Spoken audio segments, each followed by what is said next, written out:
All right, let's talk about silver.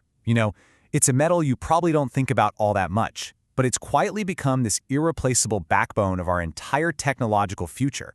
So today, we're going to dig into what's driving its incredible and, yeah, pretty volatile market performance. So let's just start with one number, 170%. That's the return silver has posted in just 1 year. And to be clear, it hasn't just done well, it has absolutely crushed pretty much every other major asset class on the planet. Now, whenever you see a surge like that, you have to ask the question, right? Are we just watching another speculative bubble inflate, ready to pop? Or is there something much more fundamental happening right under the surface? Well, that's exactly what we're here to figure out. To get to the bottom of it, we're just going to follow the evidence. We'll start with that crazy rally, then we'll dig into the 3 massive technological revolutions that are driving demand. After that, we'll look at the other side of the coin, supply. Before we tackle that big question, where in the world does the price go from here? So let's kick things off with that explosive price move. The key thing to understand, the really important takeaway, is that what we're seeing isn't just some random market noise or a fleeting trend that's being driven by speculators. The core argument here is that silver's recent price explosion is actually anchored in real-world, non-negotiable industrial demand. It's literally become hardwired into the solar, EV, and AI industries. And you know what? That changes absolutely everything. And this chart, wow, it just brilliantly illustrates the sheer scale of the move. I mean, sure, gold and platinum have had fantastic years, no question, but silver has just left them in the dust. This tells you it's not just a precious metals story. This is a silver-specific phenomenon. Okay, let's move to our first pillar and see how this all builds up. We're talking about the solar boom. Silver is absolutely fundamental to the global green energy transition. There's no way around it. So why is silver? I mean, what's so special about it? Well, it all comes down to physics. Silver has the highest electrical and thermal conductivity of any metal on Earth, period. In a solar panel, that's not a luxury. It's the absolute key to maximizing how much sunlight you can turn into power. There's simply no other cost-effective substitute. And get this, the demand isn't just staying flat. As solar technology actually gets more efficient, it's becoming more silver-intensive. These new generation TOPCon cells, which are quickly becoming the industry standard, need a massive 50% more silver per unit.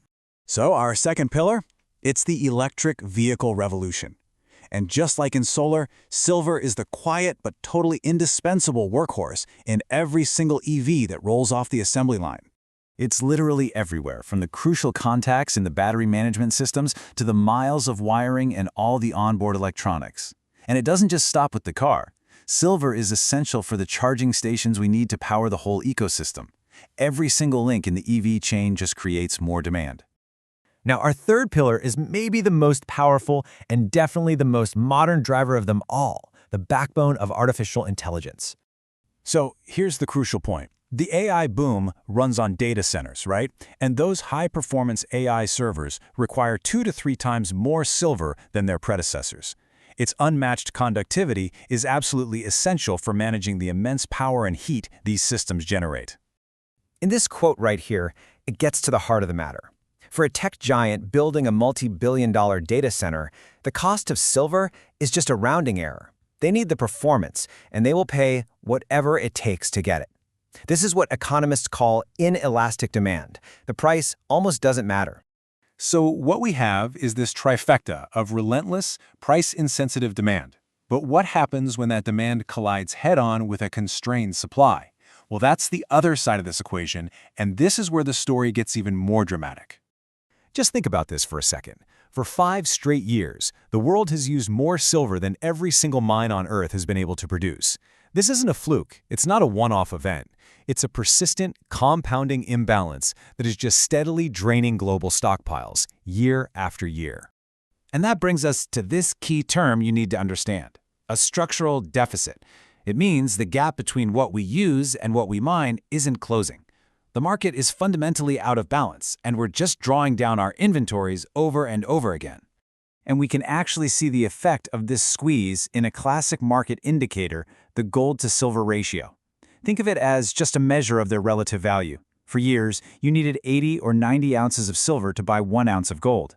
But as you can see, that number has fallen all the way to around 65. That means silver isn't just rising in dollar terms, it's gaining serious ground on gold itself.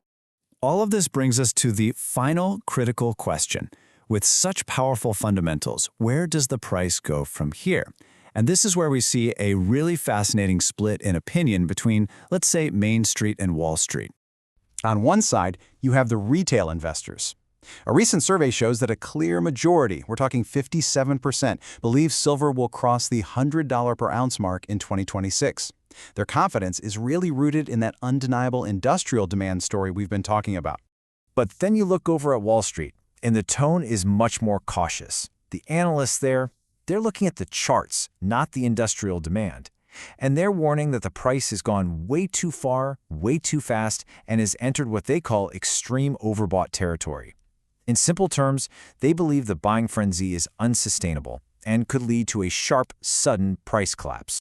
And this slide just puts that divide in stark contrast. You've got Main Street targeting $100 or more, while the consensus forecast from a major bank like BMO Capital Markets is a far more conservative average of $56. That is a massive difference in outlook. And so we end here. You have a metal that is irreplaceable for green energy and artificial intelligence, and it's facing a multi-year supply deficit. On the other hand, we have a price that has already rallied exponentially, triggering all kinds of warnings from seasoned analysts. So is a revaluation inevitable, or is a pullback long overdue? That is the $100 question.